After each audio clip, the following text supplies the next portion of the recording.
Le combattant Betta splendens est une espèce de poisson de la famille des Osphronemidae.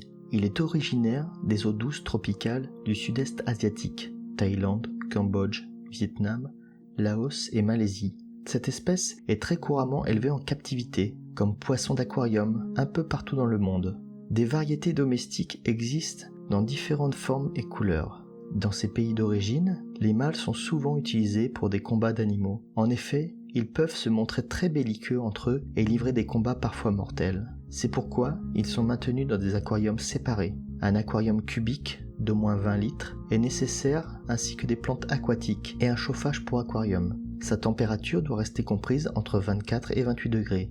Dans son milieu naturel, la température varie entre 19 et 34 degrés selon les saisons. Comme pour toute espèce domestique, les aquariums de type boule sont à proscrire. Certains pays européens les ont d'ailleurs interdits.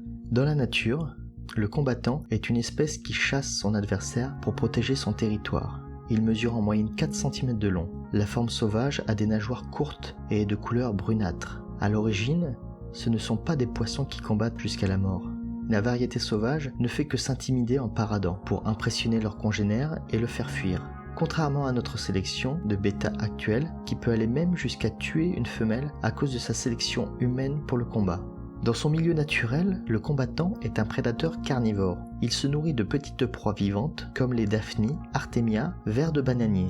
Le combattant fait partie de la famille des labyrinthidae, c'est-à-dire qu'il possède un labyrinthe qui lui permet de venir respirer en surface. C'est pour ça qu'il vit dans des eaux pauvres en oxygène. C'est un poisson très territorial, ce qui lui a valu le nom de combattant du Siam, ou simplement combattant. Les mâles peuvent se montrer très belliqueux entre eux et se livrer à des combats violents, pouvant aller jusqu'à la mort du vaincu. Ceci est dû uniquement à la sélection de l'homme. Nos bêtas actuels ont un déficit en sérotonine, fixé génétiquement par l'élevage depuis des millénaires. De ce fait, ils sont parfois très difficiles à reproduire, vu que les mâles sont capables de tuer également leurs femelles, faisant la confusion entre parader pour impressionner et attaquer, tuer. L'homme l'a condamné à la solitude. Ceci dit, nous pouvons voir de plus en plus de bêta splendens au comportement plus souple, capables de vivre avec des petits poissons grégaires aux paramètres proches. Le critère de combat étant délaissé petit à petit. Les femelles sont dans l'ensemble plus ternes, même si de nos jours, on en rencontre de plus en plus colorées. Très prisées par la sélection d'élevage, leurs nageoires par contre restent plus courtes, même si certaines femelles de sélection commencent à avoir des voiles parfois presque aussi longues que celles des jeunes mâles. Il existe une forme de mâle bêta à voile court appelée placate. Un novice ne peut pas faire la distinction entre mâle à voile court et femelle. La différence majeure pour distinguer un mâle à voile court d'une femelle, quelle que soit sa forme d'origine, est qu'un mâle placate possède une pointe très visible à la fin de sa nageoire ventrale, alors que pour les femelles, c'est beaucoup plus arrondi. La période de reproduction chez les bêta splendens est stressante et peut fragiliser le mâle et la femelle. Le mâle construit un nid de bulles, en choisissant de préférence un endroit où il y a de la végétation.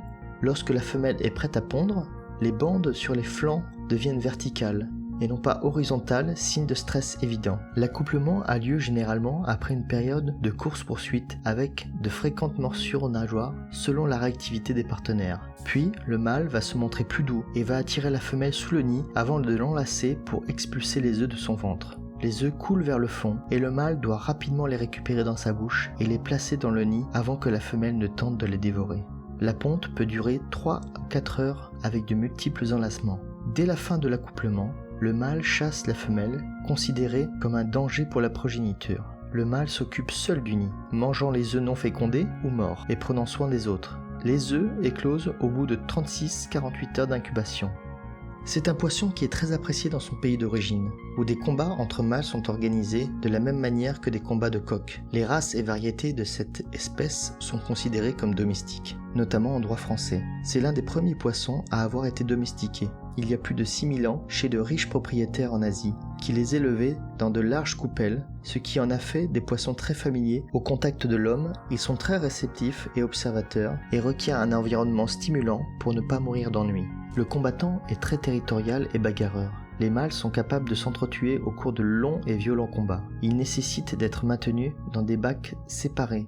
C'est également le cas pour tout poisson ayant une morphologie similaire ou même des couleurs chatoyantes et de longs voiles, car il serait considéré comme un rival.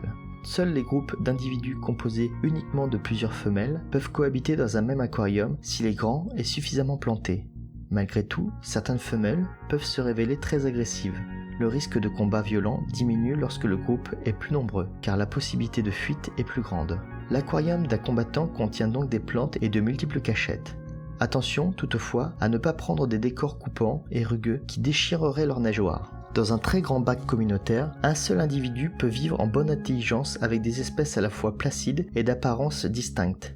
En compagnie d'espèces ovovivipares et très prolifiques comme le guppy. Le combattant est un bon régulateur des populations puisqu'il consomme les alevins. Il devra avoir le moins de courant d'eau possible, sous peine de ne faire qu'apercevoir ce poisson qui déteste les remous. Si un combattant peut parvenir à survivre 2 ou 3 ans dans un petit bac ou un aquarium boule, son espérance de vie est toutefois notablement réduite dans de telles conditions d'ennui et il a peu de chances d'atteindre 6 ans voire 8 ans, contrairement à ceux qui sont élevés dans des meilleures conditions.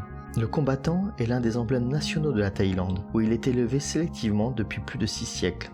D'abord selon des critères d'agressivité, car ces paris sont organisés à l'issue de combats entre mâles, puis dans un second temps, les critères de sélection seront plus orientés sur la beauté du poisson, notamment ses couleurs et la longueur de ses nageoires. Dans cette deuxième sélection sont originaires les combattants destinés aux aquariums. Le combattant mesure généralement entre 5 et 8 cm en captivité, mais une variété appelée Giant peut atteindre jusqu'à 12 cm. Le Beta Splendens est catégorisé grâce aux formes de ses voiles, ayant chacune des standards pour concours. Les plus connus sont entre autres le queue de voile, qui est caractérisé par sa longue nageoire caudale qui tombe, le Half Moon, qui est caractérisé par sa nageoire caudale en forme d'une demi-lune à 180 degrés, le Crown Tail, qui est caractérisé par ses nageoires terminées par des pics, le Double Tail, lui, par sa symétrie entre le haut et le bas du corps et dont la nageoire caudale se divise en deux. Le queue de peigne se caractérise par des nageoires frangées sur quelques millimètres, les multiples formes de placates qui sont caractérisées par des voiles courts. Outre la forme des voiles et la couleur du poisson, les concours prennent en compte l'uniformité de la longueur des voiles, les courbes, la courbe du dos, les défauts des caillures. Le combattant est plus connu et représentatif de l'espèce en animalerie et certainement le queue de voile. J'en ai terminé pour aujourd'hui. J'espère que cette vidéo de présentation du Beta Splendens vous a appris des choses. J'espère pouvoir vous retrouver dans d'autres vidéos pour cette thématique, si toutefois ça vous plaît. Alors n'hésitez pas pour cela à mettre un pouce bleu et à le signaler dans les commentaires. Si le contenu de ma chaîne vous plaît, je vous rappelle que je publie 3 vidéos par semaine dans de multiples domaines, que ce soit l'aquariophilie pure, la détente, la relaxation, la sophrologie, tout ça tournant bien souvent autour des poissons. N'hésitez pas à mettre un pouce bleu, à vous abonner à ma chaîne et je vous dis à la prochaine fois pour une nouvelle vidéo. Ciao!